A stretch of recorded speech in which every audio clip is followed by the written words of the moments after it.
SIR এর হয়রানির প্রতিবাদে বর্ধমানে মিছিল এবং সেই মিছিলের ছবি আমরা আপনাদেরকে দেখাচ্ছি। বর্ধমান দক্ষিণের বিধায়ক খোকন দাসের উদ্যোগে এই মিছিল।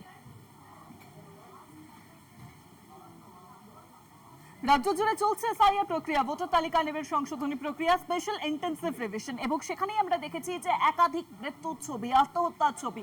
এসআইআর যেন হয়ে উঠেছিল এক মৃত্যু মিছিল।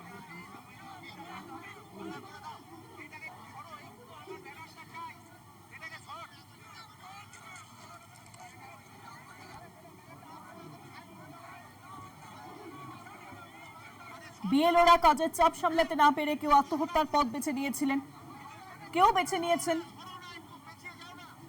একেবারে অসুস্থ হয়ে মৃত্যুবরণ করেছেন। একাধিক ছবি আমরা দেখেছি। বাংলায় মানুষ একথা কোনোদিন ভুলবে না যে 2025 থেকে 26 এই সময়ের ভিতর কালো ঝড় উঠেছে কিন্তু গোটা বাংলায়। ছড়িয়ে পড়েছে বাংলার প্রান্তে প্রান্তে শুধু ভয়, মৃত্যু আর হাহাকার। আর এই ঝড়ের নাম যে এসআইআর, সেই এসআইআর এর ফলে জলজান্ত মানুষ ছটফটিয়ে মারা গেছে। আবার উল্টো দিকে জীবন্ত মানুষকে দেখানো হয়েছে মৃত বলে। যেমনটা বলছি আপনাদেরকে যে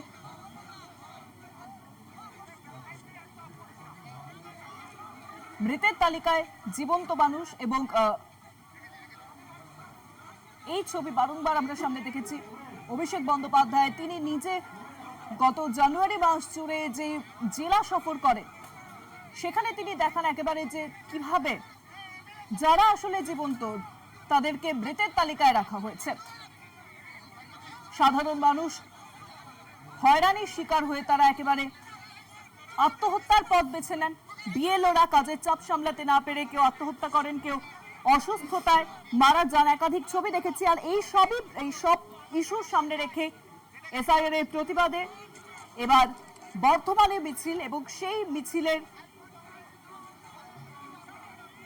বিধায়ক খোকন দাসের উদ্যোগে বর্ধমানে মিছিল।